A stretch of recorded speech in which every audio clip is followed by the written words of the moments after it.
할렐루야. 오늘도 기도로 하루의 문을 여시는 모든 성도님들을 축복합니다. 하나님의 힘과 능력이 오늘도 능히 이길 그런 능력이 되게 하시고 또 하나님을 찬송할 제목이 되게 하실 줄로 믿습니다.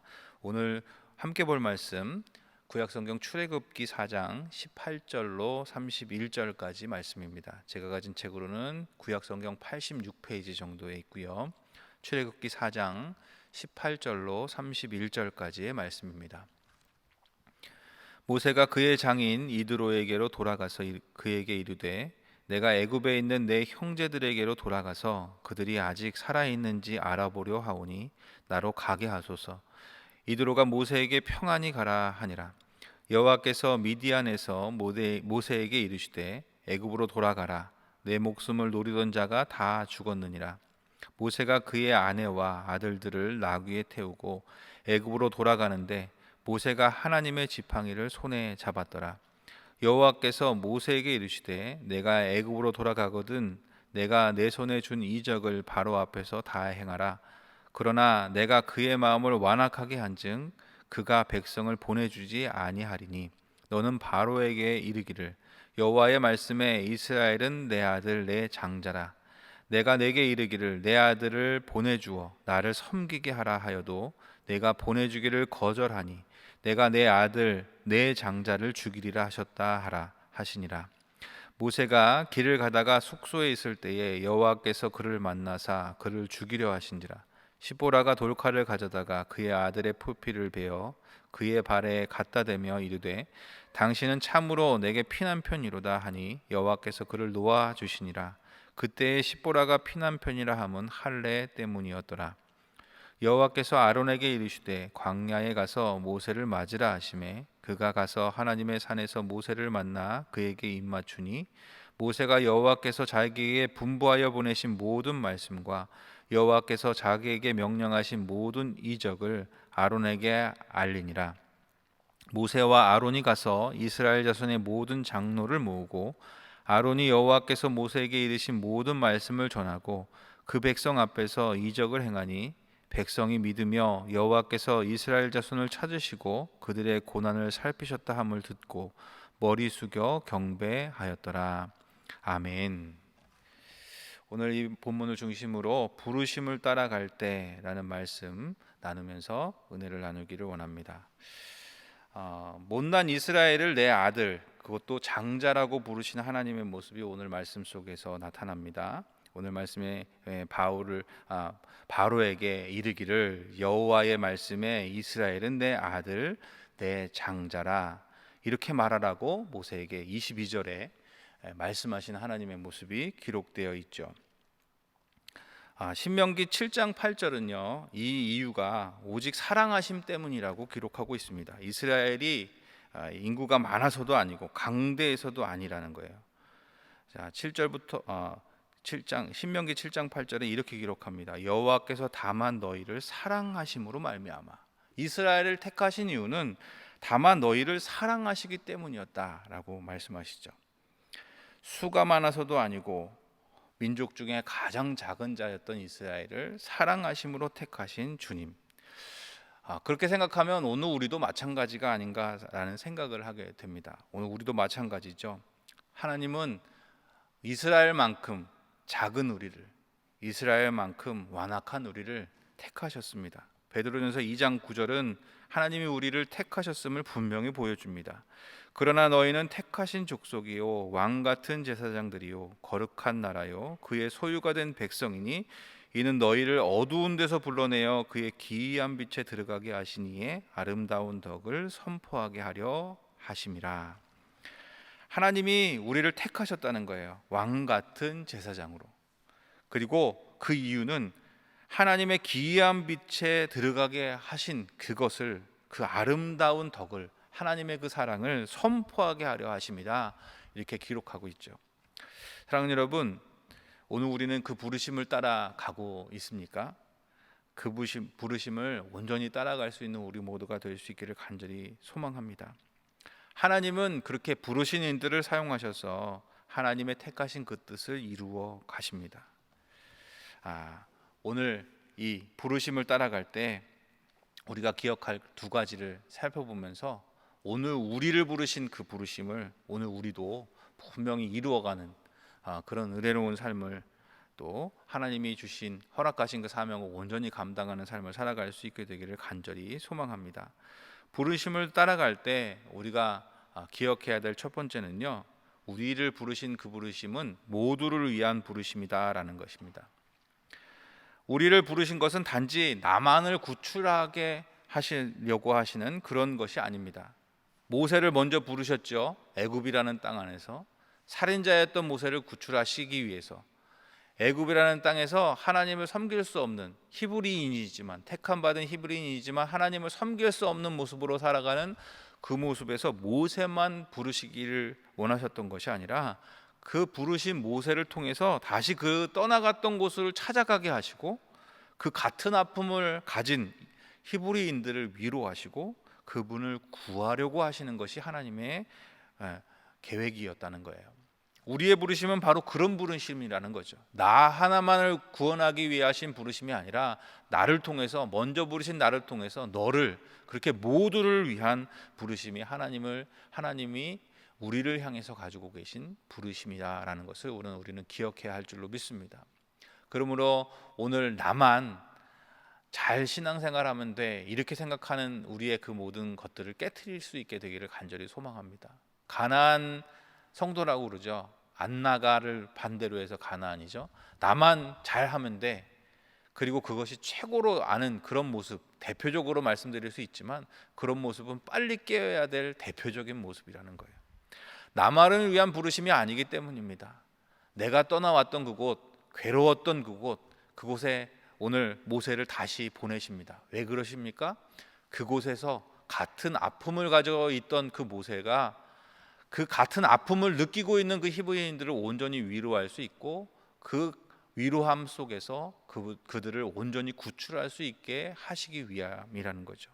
사랑하는 여러분, 오늘 우리를 향한 주님의 부르심도 같은 것임을 우리는 기억해야 할 줄로 믿습니다. 나만이 아니라 모두를 위한 부르심, 그 한 도구로 오늘 우리를 먼저 구출해 주셨음을 기억하고, 모두를 위한 부르심을 온전히 수행하며 갈 수 있는 우리의 삶이 되기를 간절히 소망합니다. 두 번째로, 부르심을 따라갈 때 우리가 기억해야 되는 것은 다른 삶으로 준비되어야 한다라는 것입니다. 오늘 말씀에는 좀 의아한 말씀이 기록되어 있죠.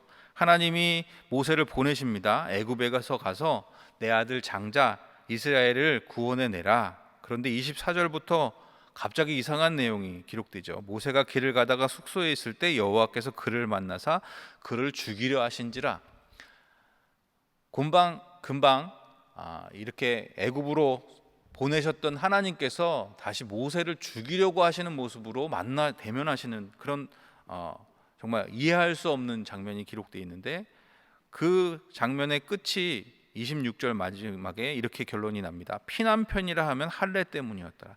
할례가, 아들의 할례를 통해서 그 피를 모세의 발에 붙였을 때 하나님께서 그를 다시 놓아주시는 것으로 정리가 되죠. 많은 해석들이 있어요. 그런데 저는 이것을 통해서 우리가 깨달아야 되는 것은, 우리가 다른 삶으로 준비되어야 한다라는 것의 일부분이 여기에 기록되어 있다는 것을 우리가 바라볼 수 있게 되기를 원합니다. 그것은 이 가정 안에서 부부가 한 마음으로 준비되어야 한다는 거예요. 똑같이 살아가는 모습으로는 그들의 삶을 만지고 그들을 이끌어낼 수가 없어요. 다른 삶으로 준비되어야 합니다.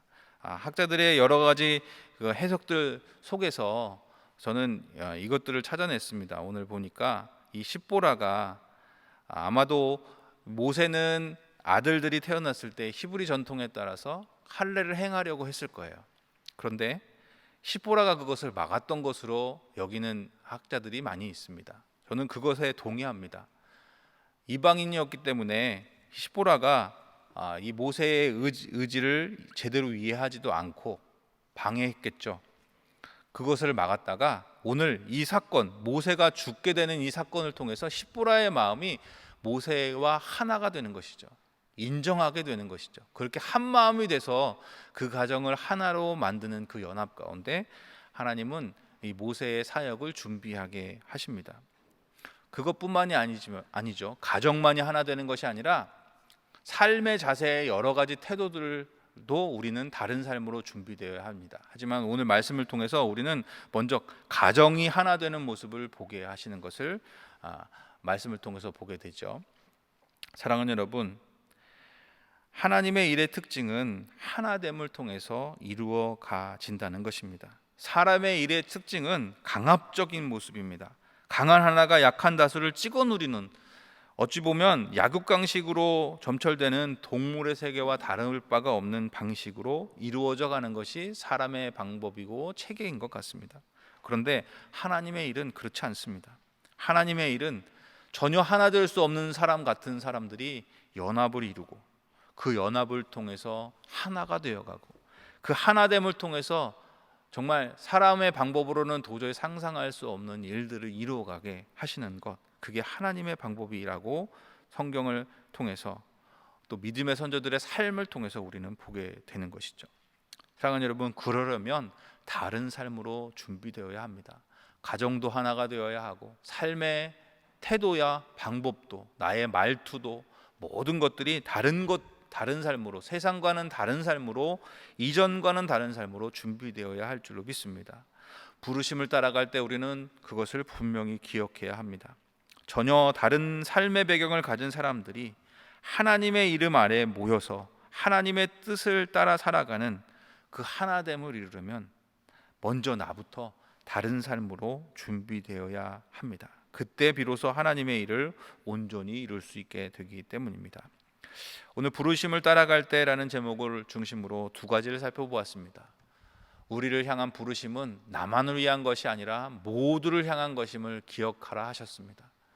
나만 구출되었으면 돼, 나만 잘 살면 돼, 거기에 머무르는 것이 아니라 원래 우리를 부르셨던 그 목적 그대로 온전하게, 이제 내가 구출받은 그곳에서 아직도 허우적거리는 그들을 향해서 나아가 그들 또한 부르심 가운데로 불러들이는 그런 온전한 부르심, 모두를 향한 부르심을 온전히 이루어가는 우리의 삶이 되기를 원합니다. 그때 다른 삶으로 준비된 모습이어야 한다는 것이에요. 우리의 삶의 모습이 세상과 같아서는 그 사람들을 이끌어갈 수가 없고 하나 되게 할 수가 없습니다. 하나님의 방법을 구하고 하나님의 마음을 구하며 다른 삶으로 준비될 때 우리는 전혀 다른 삶의 배경을 가진 사람들이 하나 되는 그 연합의 기쁨을, 그 연합 가운데 일하시는 하나님의 놀라움을 경험하게 될 줄로 믿습니다. 그렇게 은혜로운 부르심을 온전히 수행하며 그것을 이루신 하나님의 놀라움을 보는 그런 은혜로운 삶을 살아가는 모든 성도가 되시기를 주님의 이름으로 축원합니다. 기도하시겠습니다. 사랑의 주님, 나를 부르신 곳에서 주님이 원하시는 대로 그들을 위로하고 구하라 하신 그 뜻을 온전히 이루며 살아가는 우리의 삶이 되게 하여 주옵소서. 나만을 향한 그 눈을 돌이켜서 이제 너를 보고 또 그 너가 나와 상관없는 자가 아닌 나의 이웃이고 내가 사랑해야 될, 그리고 하나님이 사랑하시는 그 한 사람임을 기억하면서 내가 구출받은 그곳에서 내가 겪었던 그 어려움을 겪는 이들을 위로하게 하시고 그들을 하나님께로 인도할 수 있는 그런 주의 백성의 삶을 온전히 살아가는 우리 모두가 되게 하여 주시옵소서. 말뿐이 아닌 다른 삶으로 준비되어서 연합을 이루어내며 그 연합 가운데 일하시는 하나님의 놀라움을 드러내며 살아가는 우리의 삶이 되게 하셔서 부르심을 온전히 따라가며 그 부르심을 온전히 이루어가는 그런 주님의 백성 되게 하여 주시옵소서. 우리를 통해 그 모든 것 이루어 가실 주님을 찬양하며 사랑해 주님 예수님의 이름으로 간절히 기도합니다. 아멘.